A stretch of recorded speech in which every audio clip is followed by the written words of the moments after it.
Hey up guys, here's the last video in this current season. I think the last video was against Alfreton, which we won 2-0, and then we beat Dartford 2-1. Lost against Luton 1-0, so we actually lost every single game against them this season, which is unfortunate. Then we had a vital win against Cambridge, who were actually second. And then we had a 1-1 draw against Hyde, which is really disappointing because I believe they're still like second bottom in the table. We should have won that game, I reckon. Then we had a 2-1 victory against Macclesfield, 2-0 victory against Woking, nice performance, and then a 3-2 victory against Kidderminster, which were hard fought, 3-2. And now the last game of the season against Mansfield, who I think they're currently like 5th or 6th or something like that. I'll show you the league table. We are actually champions, which I'm really happy with. The general performance over the season, I'm just a bit unhappy with the amount of draws we've had. We could have had a lot more points on the table if we held on to our victory, to us going ahead, basically, like going ahead 2-0 and then just throwing the game away. It's just inconsistent, and obviously when that happens a lot, you get really unhappy with it. If your team you supported, in real life did that, you'd be very frustrated and questioning the manager's, approach to holding on to a lead, basically. But at the end of the day, we've won the league, and I'm happy with that. And I know at Luton are going to be in the playoffs. I think they might win it against, say, Mansfield or Forest Green, or Ebbsfleet might get into it. Let's see what happens. Hyde, Dartford, Woking, and Newington are all relegated, so they'll be going to, North and South Blue Square leagues. I think the main concern about going up to League 2, let me just find the division before we go to the game, just talk about this. I think my main concern about going to League 2 is the amount of quality they've got, because you've got teams around this area, Southend, Wimbledon, Exeter, Plymouth, Barnet, for example, and they've got great quality in their teams. I actually looked the other day, and the quality of my team is really down. It's like Southend, for example, I've got one of their players who's been my best player this season, Neil Harris, and it's going to be a big transitional change. Going to get rid of quite a few players, and they're going to try and get as many players in as possible with a decent amount of quality into the team. So I'll be looking at free transfers, loans, and hopefully we get a bit of spending money and we can get a decent player in. And obviously we want quite a bit of money for the contracts as well. But yeah, I like stuff like this. But I think my main goal next season going into League 2 will maybe just surviving. I'm just going to see what happens and see what squad I get going into it, because I've seen that these teams, for example, struggling with the squads they've got, and I'd love to have a squad like they've got going into League 2. So yeah, let's just quickly run you through the stats, the players' stats. I don't think much will change after the last game. Average rating, Martin Riley has been our best player this season. Young defender, 26 in fact, I thought he was 21. Decent defender for us, just play him as a limited defender, and he's been very consistent all season. He's just currently signed a new contract for us, which I'm happy with. Gerardo Brunner, who's on loan from Blackpool's got the most assists. He actually started off his career at Real Madrid, then went Liverpool, then went Blackpool, which I found interesting. And games won. You got Neil Harris and Neil Ashton. Neil Harris, who's on loan from Southend. Oh no, actually I signed him. What am I on about? Signed him from Southend. Sorry about that, guys. Signed him. I'll give them like 50% of the profit from the next sale or something like that. He's been a great player all season.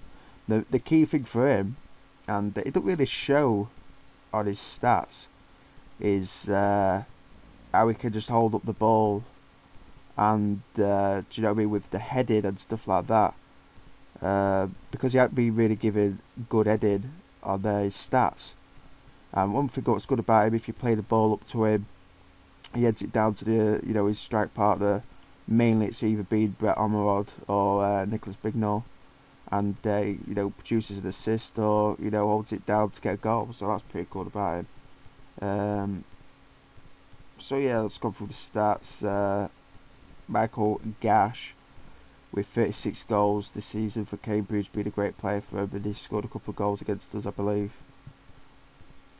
So yeah, I'm looking forward to going into the next season and hopefully do well there. So let's go into today's game, guys, and hopefully get all 3 points.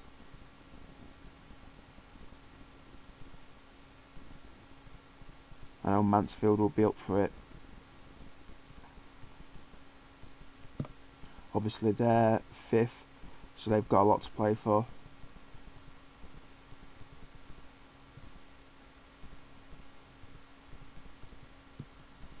If I don't win today's game, I'm not really too bothered. Just, it's always good to end the season with a win.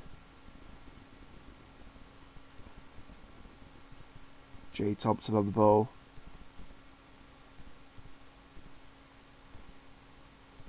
I think I should have gone for 4-4-2, 4 midfielders instead of an attacking midfielder. It leaves you vulnerable. Attacking midfielder behind the front 2. Alfie with a throw in to Keats. Alfie again. I'm thinking about bringing him in on full time, but I don't think I'll be able to afford him from Swansea. And I think I might be able to get better players on a free transfer, maybe. Who knows? Quad Keats. Keats to Wicks. Bignall, Harris. Lovely goal. He's coming to some decent form, Harris, towards the end of the season, goal-wise.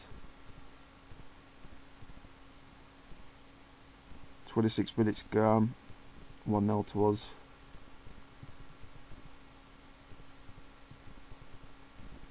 So Mansfield are currently still in the playoffs.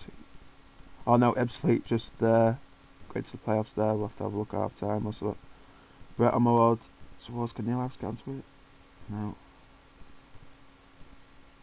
Daniel on the ball. Keats, tackle's good. Tackle there. Fontaine. Clements. Fontaine. Oh, nice goal. So, 1-1. Mansfield have fought back. Obviously wanting to get into the playoffs, they are.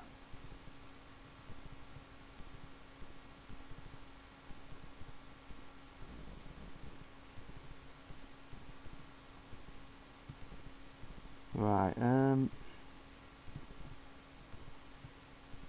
know what, I'll go attacking, why not, last game of the season, let's just see what we can do. Tactics.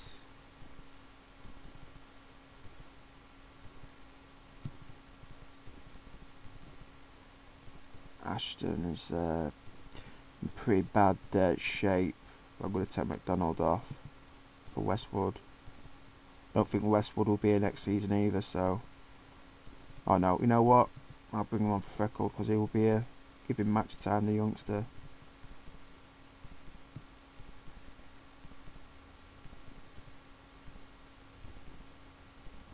Yeah, what would you guys think about Sir Alex Ferguson retiring anyway? You know what? God, I went on TalkSport. And, I've got an app on my phone, and it just says, David Moyes, new Manchester United manager, Sir Alex Ferguson retiring.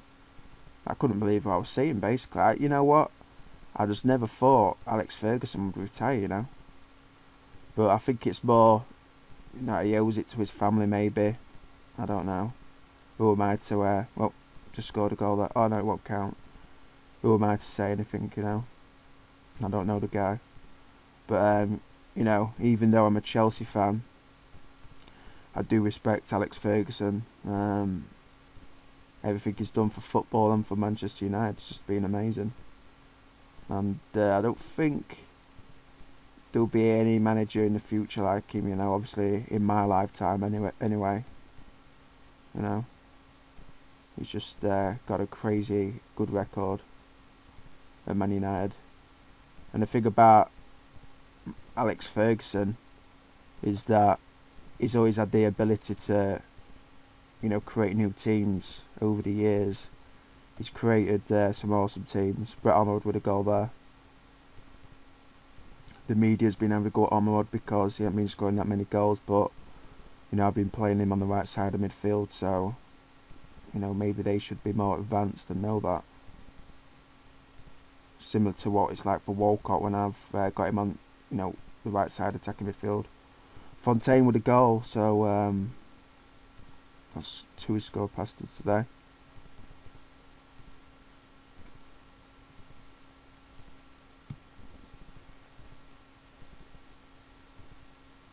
Right.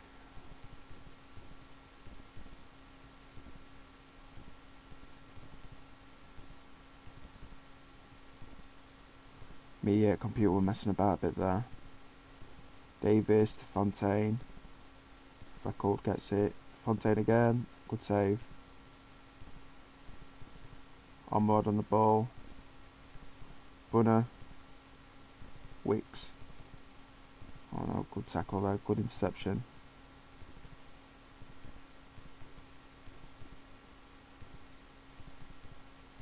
Fontaine. Gonna get his hat-trick. And he does. I'm not disappointed, guys, even if I lose, I ain't really taking this match too seriously. I'm just,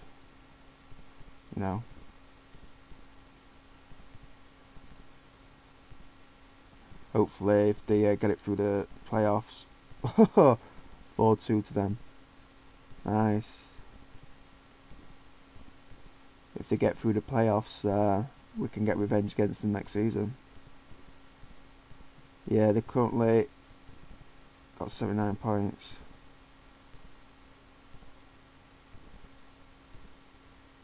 Normally I'd have changed my tactics around when they start getting more possession and everything like that, getting more chances. Ashton. Clements clears it away towards Alfie.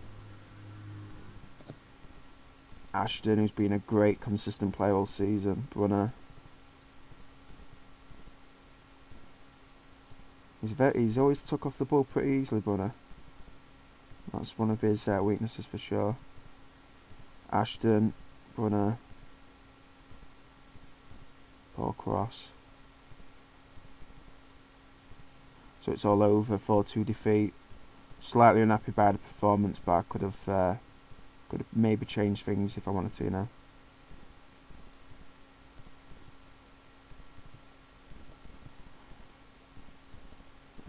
So I'll show you the final league standings and then maybe talk about the division a little bit, maybe some advice from me. So the final standings, I'll let you know who won the playoffs in the next video. The final standings: we played 46, won 27, drawn 13, lost 6, got 94 points. Could have done a lot better than that, I personally feel. And Cambridge, Luton, Forest Green, Mansfield all make it through to the playoffs. Personally feel Luton will win. They've caused us a lot of problems this season. Good team, and I've played as Luton before on previous Football Managers, and they're a good team to manage on here. So if anyone's thinking about starting off in this league, Luton would be a good team to. But I just wanted to start with Wrexham for a change. I think any tips I could give you if you're going to manage in this league is, especially with the new patch makes it more realistic in my opinion. I think any tips I can give you would be, it sounds stupid this, but I think everyone should look at this. Always look before the game. Don't rush through it. Always look before the game, at the opposition's formations and the key players and everything like that. Always mark them well and try and play a formation what will be better against theirs, and always just keep on. I'm just, a while back I always used to just rush through the games, and now I don't. Obviously I didn't make a good case about that in the last game, but just try and keep on top of things, know everything what's happening, and you will do well. I think you'll do well no matter what team you are in this division. Just keep on top of things and you will do well. So Yeah, I think the key things with the changes they've made to this game and the patches is that the formations and everything do count a lot.